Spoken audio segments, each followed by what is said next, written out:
Hello दोस्तों, कैसे हो आप सभी। आशा करती हूँ आप सभी स्वस्थ होंगे। मैं आप सभी का अपने चैनल हिंदी क्लासेस में बहुत बहुत स्वागत करती हूँ।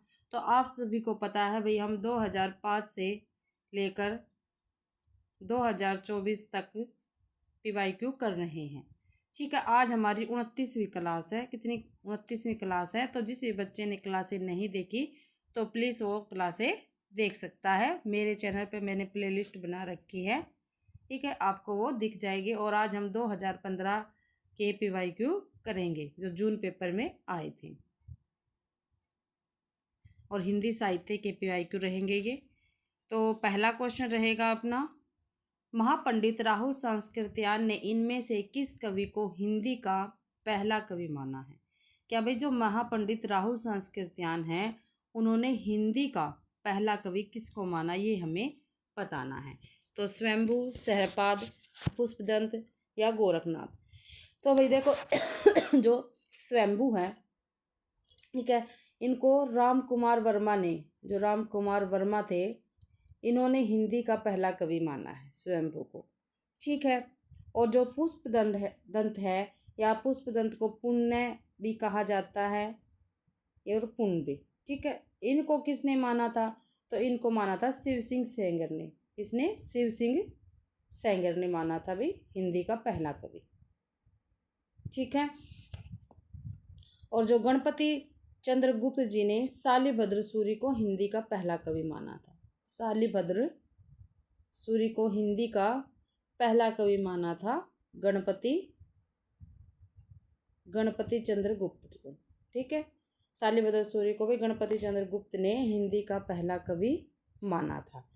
और जो हमारे राहुल सांस्कृत्यायन है, इन्होंने सहपाद को हिंदी का पहला कवि माना है। तो पहले क्वेश्चन का अपना बी आंसर बिल्कुल ठीक होगा। अगला क्वेश्चन है भाई, पंक्ति दे रखी है, काव्य पंक्ति है, ये बतानी है किसकी है। तो संदेश डू सभी रयु पाई मई कहनु न जाई, जे काला गुली मुंद डऊ सो बहाड़ी समाई। तो भाई ये किसकी काव्य पंक्ति है, किस रचनाकार की भी ये काव्य पंक्ति है। तो विमल सूरी की है, अद्यमान की, हेमंत की है, दामोदर भट्ट की है। तो भाई ये अद्यमान की काव्य पंक्तियाँ है। और अद्यमान का ही दूसरा नाम क्या है, अब्दुल रहमान। ठीक है, अब्दुल रहमान की ये पंक्तियाँ है। और संदेश रासक इनकी जो काव्य है, संदेश रासक जो इनका काव्य है उसमें से ये ली गई है भाई। ठीक है, और इसमें क्या कुछ कहा गया, इसमें कहा गया भाई, इसका संदेश का विस्तार किया है इन्होंने। ठीक है, पर मुझसे लिया कहा नहीं जाता। क्या भाई, संदेश त्वरित पर मैं कहूँ न जाए। ठीक है, अपने संदेश का विस्तार करते हुए इन्होंने कहा भी मुझसे कहा नहीं जाता, जो कनगुरियों की मुंदरी, ठीक है, कालगुनरी मुंदड़ी सो बहाड़ी समाए। जो भी कनगुरियों की मुंदड़ी है या अंगूठी है वह कंगन की तरह बाहा में समा गई है भाई, हाथों में समा गई है। ये मुझसे कहा नहीं जाता। इन काव्य पंक्तियों के रचनाकार कौन है, अब्दुल रहमान जी है। इनको अद्यमान भी कहा जाता है। तीसरा क्वेश्चन रहेगा अपनी क्लास का, कबीर की अपेक्षा खुसरो का ध्यान बोलचाल की भाषा की ओर अधिक था। किसका कथन है भाई ये। तो किसका कथन है ये, जॉर्ज ग्रियर्सन का है, मिश्र बंधु का, हजारी प्रसाद द्विवेदी का, रामचंद्र शुक्ल जी का है। तो रामचंद्र शुक्ल जी का ये कथन है कि कबीर की अपेक्षा खुसरो का ध्यान बोलचाल की भाषा की ओर अधिक था भाई। डी ऑप्शन अपना ठीक रहेगा। चौथा क्वेश्चन है, निम्नलिखित ग्रंथों में से किसकी रचयिता तुलसीदास नहीं है। भाई तुलसीदास की कौन सी रचना इनमें से नहीं है। वैराग्य संदीपनी है, कृष्ण गीतावली तुलसीदास की, पार्वती मंगल भी तुलसीदास के, लेकिन हनुमान चरित्र इनकी रचना नहीं है भाई। सी ऑप्शन अपना ठीक रहेगा। अगला क्वेश्चन है, जायसी पहले कवि है सूफी बाद में, किसका कथन है भाई। किसने कहा है जो जायसी है वो पहले तो कवि है, बाद में क्या है, सूफी है। ये कथन किसका रहेगा। तो श्याम मनोहर पांडे का है, चंद्रबली सिंह का है, विजय देवनारायण शाही का है, या रामचंद्र शुक्ल जी का है। तो इसी ऑप्शन अपना ठीक रहेगा। जायसी पहले कवि है, सूफी बाद में ये कथन विजय देवनारायण शाही का है भाई। अगला क्वेश्चन है छठा, जशोदा कहा कहो हो बात, तुम्हारे सुत के कर्तव्य मुँह पे कहीं नहीं जाते। क्या भाई, जशोदा कहा कहो हो बात, तुम्हारे सुत के कर्तव्य मुझसे कहीं नहीं जाते। तो ये काव्य पंक्तियाँ किस रचयिता की हैं? तो किसकी है ये? सूरदास के, नंददास के, कृष्णदास के, चतुर्बुद्धदास की हैं। तो ये चतुर्बुद्धदास जी की पंक्तियाँ है। डी ऑप्शन अपना ठीक रहेगा। और आप सभी को पता है जो चतुर्बुद्धदास है वो अष्टछाप के कवियों में से एक है भाई। 7वां क्वेश्चन है, अधर मधुरता कठिनता कुछ, क्षीणता त्योर, रस कवित परिपक्वता जाने रसिक ने और। उक्त काव्य के द्वारा किस आचार्य के काव्य रसिक को परिभाषित किया गया है भाई? ठीक है, तो किस आचार्य के भाई किया गया है? दोहा किसका है ये दोहा है। और किस आचार्य का है ये? तो चिंतामणि का, भिखारी दास का, जसवंत सिंह का, बहनी परवीन का। तो बी ऑप्शन अपना ठीक है भाई, ये भिखारी दास का दोहा है।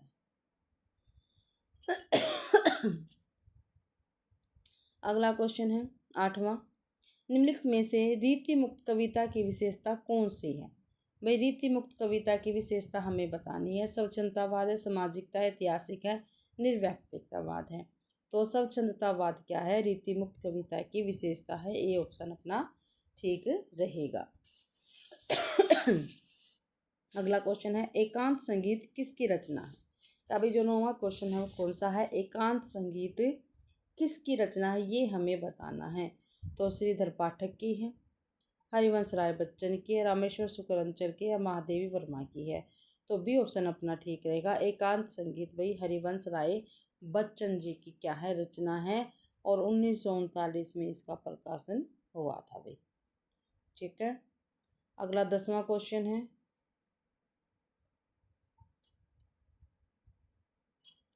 दुखनी बाला नाटक के लेखक कौन है? जो दुखनी बाला नाटक है उसके लेखक कौन है ये हमें बताना है। तो कौन है देखते हैं, श्रीनिवास दास, राधा कृष्ण दास, किशोरीलाल गोस्वामी या प्रताप नारायण मिश्र। तो भाई दुखनी बाला के लेखक है हमारे राधा कृष्ण दास जी। और ये दुखनी बाला क्या है? ये नाटक है और राधा कृष्ण दास जी का ये नाटक है। बी ऑप्शन अपना ठीक रहेगा।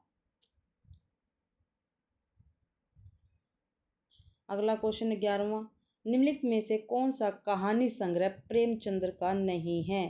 भाई नहीं है वो बताना है।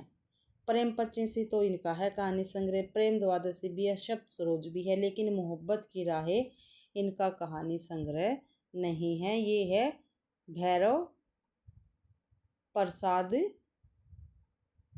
गुप्त जी का कहानी संग्रह। 12वां क्वेश्चन है, निम्नलिखित में से कौन सा कहानी संग्रह फणीश्वर नाथ रेणु का नहीं है? ठीक है भाई, कहानी संग्रह बताना जो फणीश्वर नाथ रेणु का नहीं है। यानी 3 तो कहानी संग्रह फणीश्वर नाथ रेणु के है, उनमें से एक कहानी संग्रह फणीश्वर नाथ रेणु का नहीं है। तो आदिम रात्रि की महक, ठीक है, ये तो फणीश्वर नाथ रेणु का है। अग्निखोर, ये भी फणीश्वर नाथ रेणु का कहानी संग्रह है। अच्छे आदमी, ये भी फणीश्वर नाथ रेणु का कहानी संग्रह है। लेकिन गरीबी हटाओ ये फणीश्वर नाथ रेणु का कहानी संग्रह नहीं है। तो किसका है भाई? ये है रविंद्र कालिया का। किसका है? रविंद्र कालिया का कहानी संग्रह है। ठीक है, और ये नाटक किसका है? इसी नाम से एक नाटक है हमारे पास, गरीबी हटाओ, वो क्या है? नाटक है। और ये क्या है? कहानी संग्रह है, रविंद्र कालिया की है। और नाटक किसका है? नाटक है सर्वेश्वर दयाल सक्सेना का। जो गरीबी हटाओ नाटक है वो है सर्वेश्वर दयाल सक्सेना का भाई। ठीक है, अगला है, मृणाल किस उपन्यास की प्रमुख पात्रा है? जो मृणाल है वो भाई किस उपन्यास की प्रमुख पात्रा है ये हमें बताना है।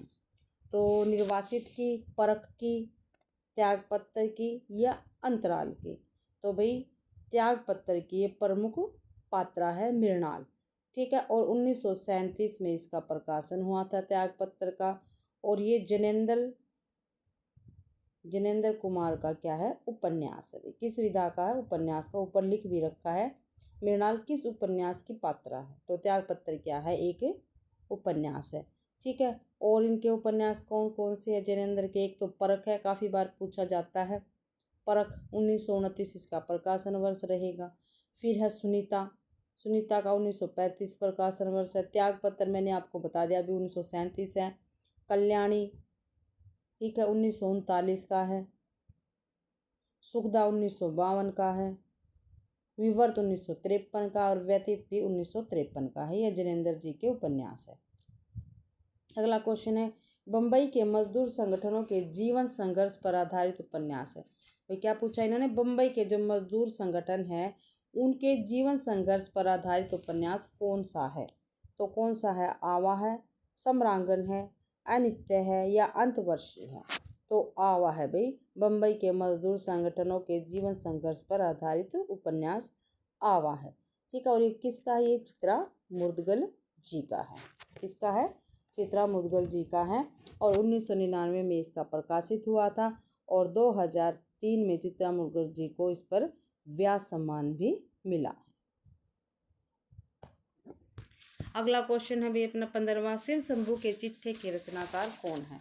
जो शिव शंभू है जी उसके शिव शंभू के चिट्ठे है तो उसके रचनाकार कौन है वो हमें बताना है। तो बाल मुकुंद गुप्त है, श्याम सुंदर दास है, सरदार पूरन सिंह है या बाल कृष्ण भट्ट है? तो ए ऑप्शन अपना ठीक रहेगा। शिव शंभू के चिट्ठे के रचनाकार बाल मुकुंद गुप्त जी है। ठीक है, जो शिव शंभू के चिट्ठे और खत ठीक है इनकी क्या है? व्यंग्य परक शैली की प्रसिद्ध क्या है इनकी रचनाएं हैं भाई। ठीक है, और जो बाल मुकुंद गुप्त जी है ये भारत मित्र में ठीक है इनके पत्र का क्या नाम था? भारत मित्र था। ठीक है, और ये भारत मित्र में ही प्रकाशित हुए थे दोनों, शिव शंभू के चिट्ठे और खत भाई 1904 और 1905 में।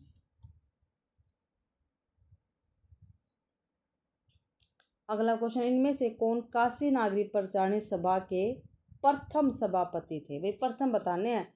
जो काशी नागरिक प्रचारणी सभा थे उसके प्रथम सभापति कौन है? इनमें से 16वां क्वेश्चन है बाबू श्याम सुंदर दास, पंडित राम नारायण मिश्र, बाबू राधा कृष्ण दास या बाबू गदाधर सिंह? तो 16वें का सी ऑप्शन ठीक है। नागरिक प्रचारणी सभा के प्रथम सभापति है बाबू राधा कृष्ण दास भाई। क्या है? बाबू राधा कृष्ण दास।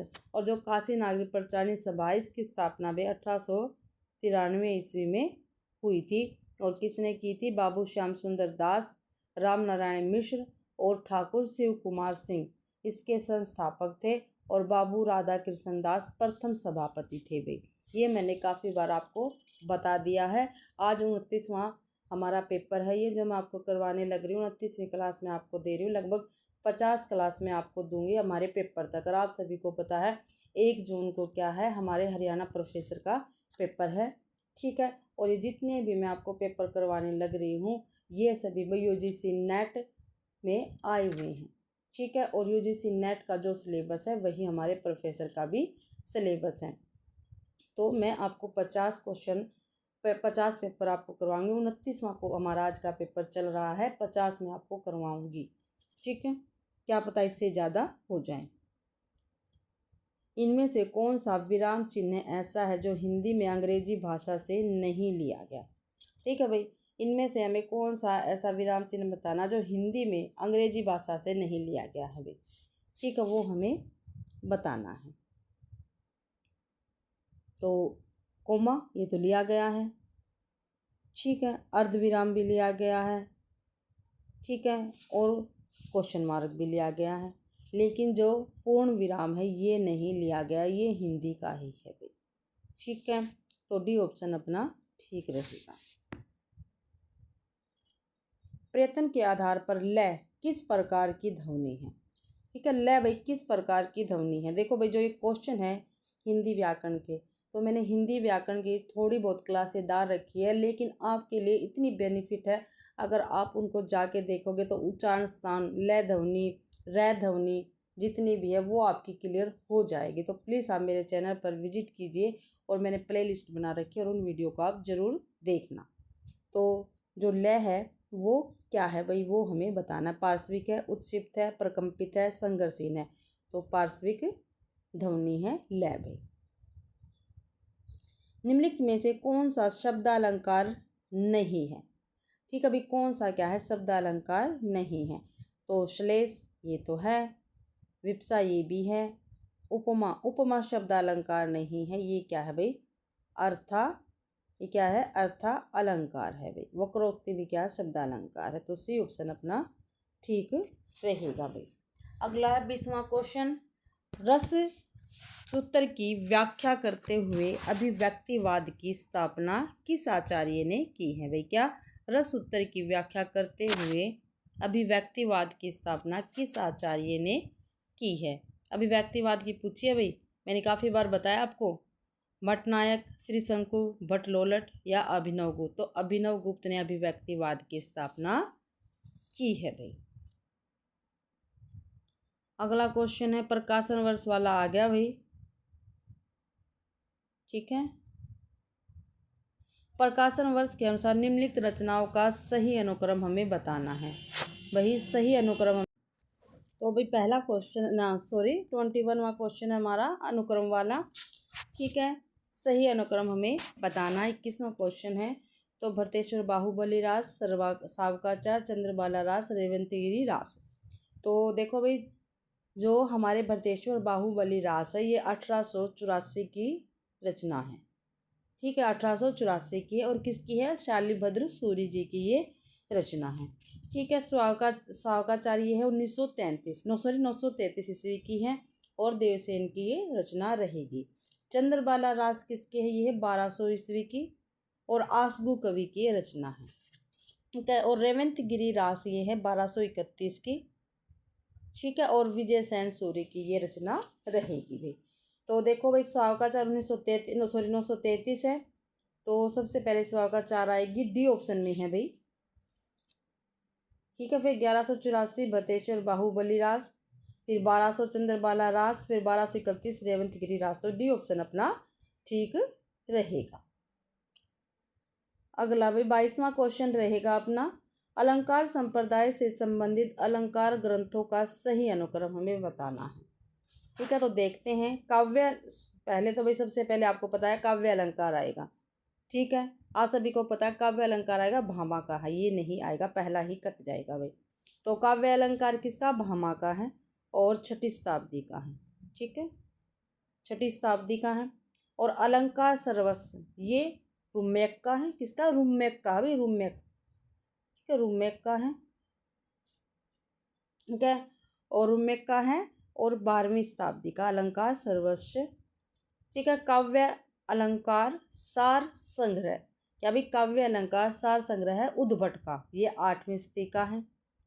ठीक है, और अलंकार कौस्तुभ कर्णपुर का है। किसका? कर्णपुर का है भाई, कर्णपुर का।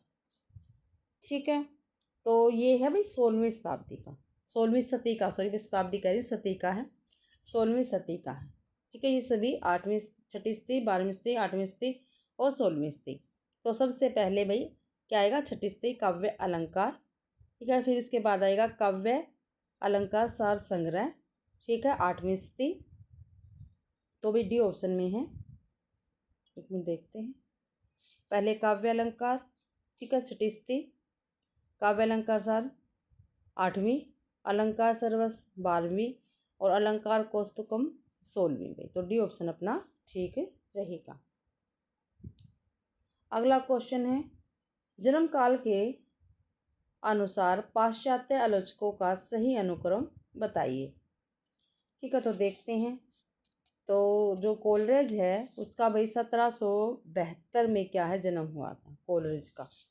मैथ्यू ऑनर का हुआ था 1822 में, मैथ्यू ऑनर का 1822 में। और क्रोचे का हुआ था 1866 में, 1866 में। और जॉन ड्राइवन का हुआ था, जो जॉन ड्राइवन है उनका 1631 में, यानी सबसे पहले इन्हीं का हुआ था, जॉन ड्राइवन का। तो देखो ये तो दोनों कटे क्योंकि पीछे हैं, ए बी तो कट गए।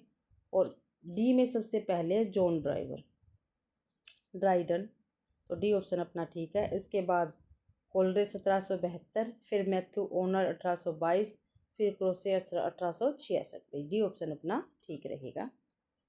अगला क्वेश्चन, प्रकाशन वर्ष की दृष्टि से निम्नलिखित उपन्यासों का सही अनुक्रम। भाई उपन्यास दे रखे नीचे, उनका सही अनुक्रम हमें बताना है। तो देखते हैं भाई। पहला है घराऊ घटाना। क्या भाई? घराऊ घटना। ये है 1894 का। ठीक है, उपन्यास है 1894 का, घराऊ घटना। ठीक है, 1894 का है। और किसका है? यह है भुवनेश्वर मिश्र जी का है। भुवनेश्वर मिश्र जी का, भाई याद रखना, घराऊ घटना भुवनेश्वर मिश्र जी का। और जो स्वतंत्र रमा परतंत्र लक्ष्मी है, यह 1899 का है भाई। स्वतंत्र रमा परतंत्र लक्ष्मी 1899 का, लज्जाराम मेहता का। किसका है? लज्जाराम मेहता का है। और अद्भुत प्रायश्चित, जो अद्भुत प्रायश्चित है, ये 1901 का है। ठीक है, और किसका है? ब्रजनंदन साहे का है। और क्या है? ये उपन्यास है भाई। और अंगूठी का नगीना 1918 का। और किसका? ये किशोरीलाल गोस्वामी जी का उपन्यास है भाई। इसके अकॉर्डिंग तो हमारा पहला ही ऑप्शन ठीक रहेगा। 1894 में घराऊ घटना, स्वतंत्र रमा परतंत्र लक्ष्मी 1899 में, अद्भुत प्रायश्चित 1901 में, अंगूठी का नगीना भाई 1918 में। तो ये ऑप्शन अपना ठीक रहेगा। और ये सभी क्या है? उपन्यास है। अगला क्वेश्चन है, प्रकाशन वर्ष के अनुसार निम्नलिखित आत्मकथाओं का सही अनुक्रम। भाई आत्मकथाओं का अनुक्रम हमें बताना है। ठीक है, तो देखते हैं। अपने अपने पिंजरे, जूठन, मुर्दैया, शिकंजे का दर्द। भाई तो अपने अपने पिंजरे किसका है? मोहन दास नेमिष राय का। किसका? मोहनदास नेमिष राय का, अपने अपने पिंजरे। और 1995 का है ये। कब का है? 1995 का। जूठन 1997 का है, ओम प्रकाश वाल्मीकि का। फिर है मुर्दैया 2010 का। ठीक है, किसका? तुलसीदास का। और शिकंजे का दर्द है 2012 का, ये है सुशीला टाकभोरे का। किसका है? सुशीला टाकभोरे का। तो अपने अपने पिंजरे 1995, जूठन 1997, मुर्दैया 2010, शिकंजे का दर्द 2012। तो ये ऑप्शन अपना ठीक रहेगा। अगला क्वेश्चन है, प्रकाशन वर्ष के अनुसार फणीश्वर नाथ रेणु के उपन्यासों का सही अनुक्रम हमें बताना है। जो फणीश्वर नाथ रेणु है उसके क्या है? उपन्यास दे रखे हैं और उनका हमें सही अनुक्रम बताना है भाई। तो मेला आंचल सबसे पहले आएगा। आप सभी को पता है जो मेला आंचल क्या है, इनका सबसे पहले का उपन्यास है, इसलिए बी भी कट गया और डी भी कट गया। तो ए और सी रह गया है। इसमें देखते मेला आंचल दोनों में पहला है। ठीक है, और कब का प्रकाशन इसका? मेला आंचल का 1954 में। और किसका उपन्यास है? फणीश्वर नाथ रेणु का ये क्या है? उपन्यास रहेगा। प्रति परिकथा ये 1957 का उपन्यास है। ये भी किसका? फणीश्वर नाथ रेणु का है। दीर्घ तपा 1964 का है भाई। और जुलूस 1965 का। तो इसके अकॉर्डिंग तो पहला ही ऑप्शन अपना ठीक है। ये ऑप्शन अपना ठीक रहेगा भाई। अगला 27वां क्वेश्चन है, प्रकाशन वर्ष के अनुसार निम्नलिखित कहानी संग्रह का। भाई कहानी संग्रह दे रखे हैं, इनका सही अनुक्रम हमें बताना है। तो देखते हैं। सप्तमी के बच्चे। ठीक है, सप्तमी के बच्चे, फांसी, बिखरे मोती, दो बाकी। तो जो है भाई सप्तमी के बच्चे राहुल सांस्कृत्यायन का है और 1935 का ये कहानी संग्रह है। फांसी जनेन्द्र का भी 1929 का। बिखरे मोती ये सुभद्रा कुमारी चौहान का कहानी संग्रह, बिखरे मोती 1932 ईस्वी का भाई। दो बाकी ये भगवती चरण वर्मा का है 1936 का। तो सबसे पहले तो फांसी आएगा भाई, 1929 का है। और फांसी डी में ही है, बस एक में, इनमें नहीं है। तो डी ऑप्शन अपना ठीक रहेगा। 1929 में फांसी, फिर बिखरे मोती 1932, फिर सप्तमी के बच्चे 1935, दो बाकी 1936। भाई डी ऑप्शन अपना ठीक रहेगा। अगला क्वेश्चन है नेक्स्ट 28वां, जन्म काल के अनुसार निम्नलिखित कवियों का सही अनुक्रम हमें बताना है। ठीक है, जन्म काल के अकॉर्डिंग भाई। तो सोहनलाल द्विवेदी है, श्याम नारायण पांडे, रामधारी सिंह दिनकर, श्री रामशरण गुप्त भाई। तो भाई सोहनलाल द्विवेदी का जन्म 1906 में हुआ था। श्याम नारायण पांडे का जन्म 1907 में हुआ था। रामधारी सिंह दिनकर का जन्म 1908 में हुआ था। और सियाराम शरण का जन्म हुआ था 1885 में। ठीक है भाई, तो देखते हैं पहले सियाराम शरण, इसके अकॉर्डिंग तो भाई हमारा पहला ही नहीं नहीं भाई 1895 पहला आएगा, सियाराम शरण गुप्त 1895 सियाराम शरण गुप्त सी ऑप्शन में है, सी ऑप्शन अपना ठीक है, ये नहीं आएंगे। ठीक है, सियाराम शरण गुप्त, फिर सोहनलाल द्विवेदी 1906, फिर श्याम नारायण पांडे 1907, फिर रामधारी सिंह दिनकर 1908। सी ऑप्शन अपना ठीक रहेगा। अगला क्वेश्चन है 29वां, निम्नलिखित दैनिकों यानी डायरियों का सही अनुक्रम। तो मेरी कॉलेज डायरी, प्रवासी की डायरी, दैनंदिनी डायरी के कुछ पन्ने। तो देखते हैं, तो भाई सबसे पहले तो दैनंदिनी आएगा। ठीक है, सबसे पहले यही लिखी गई थी, सी ऑप्शन अपना ठीक है। और कब लिखी गई थी? 1895 में। ठीक है, और किसके हैं ये है राधाचरण गोस्वामी की। फिर है डायरी के कुछ पन्ने 1940 में लिखा गई। ठीक है, डायरी है ये घनश्याम दास बिड़ला की है। किसकी डायरी के कुछ पन्ने? घनश्याम दास बिड़ला की है। मेरी कॉलेज डायरी ये है डॉक्टर धीरेन्द्र वर्मा की 1954 की। प्रवासी की डायरी हरिवंश राय बच्चन की है भाई 1971 की। ठीक है, तो सी ऑप्शन अपना बिल्कुल ठीक है। अगला क्वेश्चन है भाई प्रकाशन वर्ष के अनुसार निम्नलिखित पत्र पत्रिकाएं, ये पत्र पत्रिकाओं का सही अनुक्रम हमें बताना है। पत्र पत्रिकाएं दे रखी है नीचे, इनका अनुक्रम हमें बताना है। तो देखते हैं, हरिश्चंद्र मैगजीन, हरिश्चंद्र मैगजीन भाई 1873 में प्रकाशित हुई थी। और किसके? भारतेंदु जी की है। आनंद कादम्बिनी ये है 1881 की। ठीक है, प्रेमघन जी थे इसकी संस्थापक। नागरिक प्रचारणी पत्रिका ये श्याम सुंदर दास की है 1897 की। ठीक है, और सरस्वती ये 1900 की है, और श्याम सुंदर दास इसके थे भाई। तो पहला ही ऑप्शन ठीक है। हरिश्चंद्र मैगजीन 1873, आनंद कादम्बिनी 1881, नागरिक प्रचार 1897, और लास्ट में क्या है? सरस्वती 1900 ईस्वी की भाई। तो ये ऑप्शन अपना ठीक रहेगा। 31वां क्वेश्चन है भाई मिलान वाला। ठीक है, मिलान करना हमें, रचना दे रखी है एक तरफ, दूसरी तरफ रचनाकार। तो देखते हैं पहले जयमंक जस चंद्रिका। क्या भाई? जयमंक जस चंद्रिका है भाई मधुकर कवि की। ठीक है, पृथ्वीराज रासो है चंद्र बरदाई की। ठीक है, स्वाकाचार है देवसेन की।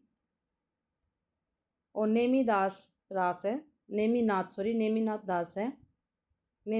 रास है सुमति गणी की। सुमति गणी आएगा, मनी नहीं आएगा, अभी गणी आएगा यहाँ पे। ठीक है, तो ए का तो भाई 2 हो गया और बी का 4। ए का 2, बी का 4। ए का 2 हो गया है, बी का 4। बी ऑप्शन अपना ठीक रहेगा। सी का 1 है, डी का 3 है। तो आगे देखते हैं, निम्नलिखित ग्रंथों को उनके लेखकों के साथ सुमेलित करना है। भाई ग्रंथर लेखक हैं, तो साहित्य लहरी सूरदास की है भाई। प्रेम वाटिका किसकी है? रसखान की है। रसमंजरी किसकी है? नंददास की है। भक्त नामावली ध्रुवदास की है। भक्त नामावली किसके? ध्रुवदास की है। तो भाई ए का 2 हो गया, बी का 1, सी का 4, डी का 5। तो ए का 2, बी का 1, ए का 2, बी का 1, सी का 4, डी का 5। ये ऑप्शन अपना ठीक रहेगा। कवियों को उनकी रचनाओं के साथ सुमेलित कीजिए। क्या भाई? कवियों को उनकी रचनाओं के साथ सुमेलित कीजिए। तो आलम है माधवानल काम कंदला। किसके आलम है? माधवानल काम कंदला। घनानंद है सुजान हित प्रबंध। क्या है? सुजान हित प्रबंध। ठीक है, और ठाकुर की क्या है? ठाकुर ठसक। द्विज देव की है इश्क नामा। द्विज देव की है श्रृंगार लतिका सौरभ। श्रृंगार लतिका सौरभ। ठीक है, जो आलम है उसकी कौन सी है? माधवानल काम कंदला। घनानंद की सुजान हित प्रबंध। ठाकुर की ठाकुर ठसक। द्विज देव के श्रृंगार लतिका सौरभ। तो भाई ए का 3 हो गया, बी का 1, और सी का 4, डी का 2। ए का 3, बी का 1, ए का 3 हो गया, ए का 3, बी का 1, सी का 4, डी का 2। सी ये ऑप्शन अपना ठीक रहेगा। निम्नलिखित रचनाओं को उनके रचनाकारों के साथ सुमेलित करना है। ठीक है, तो देखते हैं, रचनाएं दे रखी है, रचनाकारों के साथ सुमेलित करते हैं। एक पतंग अनंत में, क्या भाई, एक पतंग अनंत में, यह है अशोक वाजपेयी की रचना।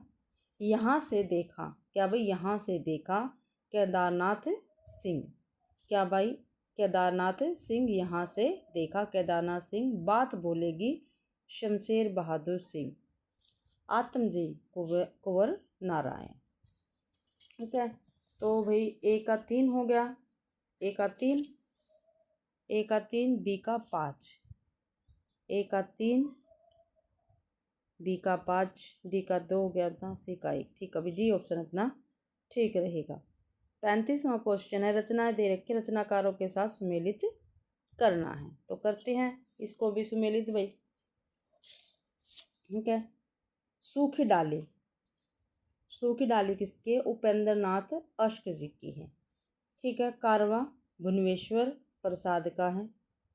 बादल की मृत्यु डॉक्टर रामकुमार वर्मा का, बादल की मृत्यु किसका, डॉक्टर रामकुमार वर्मा। और एक घूट है जयशंकर प्रसाद भाई।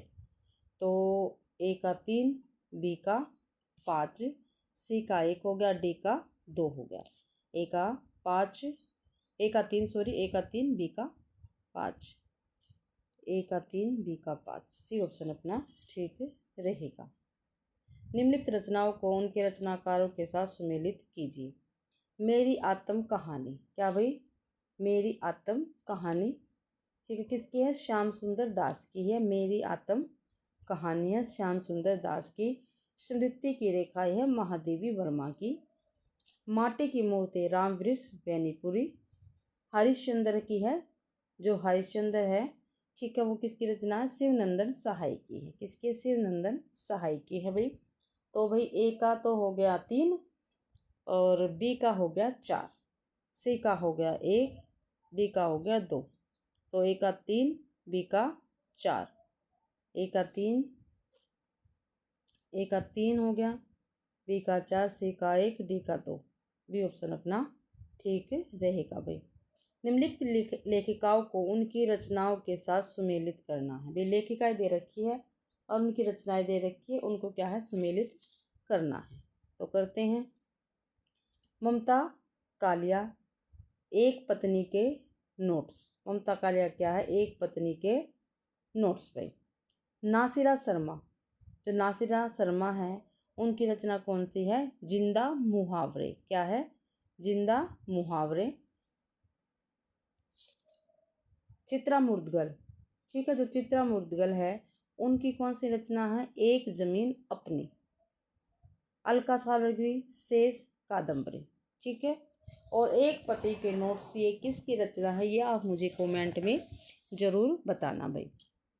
ठीक है, तो ममता कालिया एक पत्नी के नोट्स ए का 3, नासिरा शर्मा जिंदा मुहावरे 5, चित्रा मुद्गल एक जमीन अपनी 1, अलका सारंगी शेष कादम्बरी। तो देखते हैं, ए का 3 हो गया, बी का 5 हो गया भाई। ए का 3 हो गया, बी का 5 हो गया।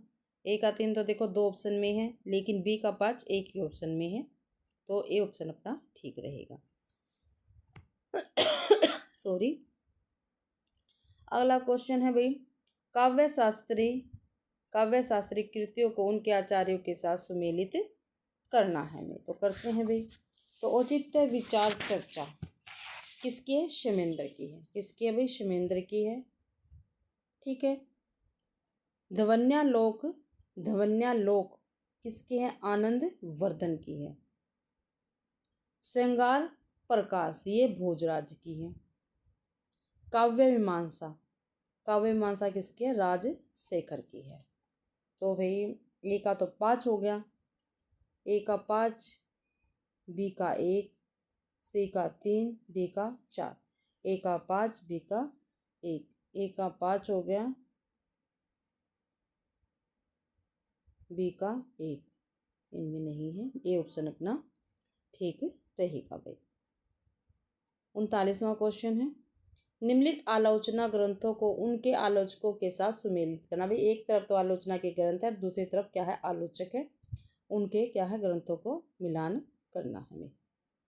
तो देखते हैं हिंदी साहित्य के 80 वर्ष, या भाई हिंदी साहित्य के 80 वर्ष है शिवदान सिंह चौहान का। ठीक है, शब्द और मनुष्य, क्या भाई शब्द और मनुष्य है परमानंद श्रीवास्तव का, परमानंद श्रीवास्तव का है। अज्ञेय वाग्यार्थ वैभव किस, क्या है भाई अज्ञेय वाग्यार्थ वैभव, ये किसका है, ये है रमेश चंद्र साहा का। लोकवादी तुलसीदास, तो ये किसका है, विश्वनाथ त्रिपाठी का है। लोकवादी तुलसीदास विश्वनाथ त्रिपाठी जी का है। ठीक है, तो देखते हैं ए का तो 4 हो गया, बी का 5 हो गया, सी का 1 हो गया, डी का 2 हो गया। ए का भाई 4, बी का 5, ए का 4 हो गया, बी का 5, ए का 4, बी का 5, एक ऑप्शन में है, इसलिए सी ऑप्शन अपना ठीक है। 40वां क्वेश्चन है नाटककारों को उनके नाटकों के साथ सुमेलित करना। भाई एक तरफ नाटक दे रखे हैं, दूसरी तरफ नाटककार है, तो उनको क्या करना हमें मिलान करना है। तो देखते हैं हरिकृष्ण प्रेमी, इनका नाटक कौन सा, हरिकृष्ण प्रेमी का नाटक है रक्षाबंधन। ठीक है, गोविंद वल्लभ पंत, जो गोविंद वल्लभ पंत है, इनका नाटक है अंगूर की बेटी। लक्ष्मी नारायण मिश्र, तो लक्ष्मी नारायण मिश्र जी है, इनका नाटक है सन्यासी। चंद्रगुप्त विद्यालंकार, इनका है अशोक। ठीक है, तो ए का 4 हो गया, बी का 1, सी का 3, सी का 2 और डी का 3। तो ए का 4, बी का 1, ए का 4 हो गया भाई, ए का 4, बी का 1, सी का 2, डी का 3, तो बी ऑप्शन अपना ठीक है। आगे भी प्रत्येक प्रश्नों में 2 कथन दिए गए हैं, इनमें से एक स्थापना ए और दूसरा तर्क है कोड। भाई ठीक है, स्थापना और तर्क वाले हमारे क्वेश्चन रहेंगे ये। ठीक है, 41 से लेकर 45 तक। ठीक है, 41 से लेकर 45 तक स्थापना और तर्क वाले रहेंगे। तो देखते हैं 41वां क्वेश्चन है, स्थापना है। मनुष्य को कर्म में प्रवृत्त करने वाली मूल प्रवृत्ति भावात्मिकता है। केवल तर्क बुद्धि या विवेचना के बल से हम किसी कार्य में प्रवृत्त नहीं होते। ठीक है, बिल्कुल सही है, क्योंकि जहाँ जटिल बुद्धि व्यापार के अनंतर किसी कर्म का अनुष्ठान देखा जाता है, वहाँ भी तह में कोई भाव या वासना छिपी रहती है। बिल्कुल सही है दोनों ही। ठीक है, ए भी सही है और आर भी सही है, तो ए भी सही, आर भी सही, सी ऑप्शन में है, सी ऑप्शन अपना ठीक रहेगा। 42वां क्वेश्चन है, स्थापना है। अभिव्यंजनावादियों के अनुसार कवि या कलाकार अपने अंतर की भावना को बाहर प्रकाशित करता है, बाह्य वस्तु को नहीं।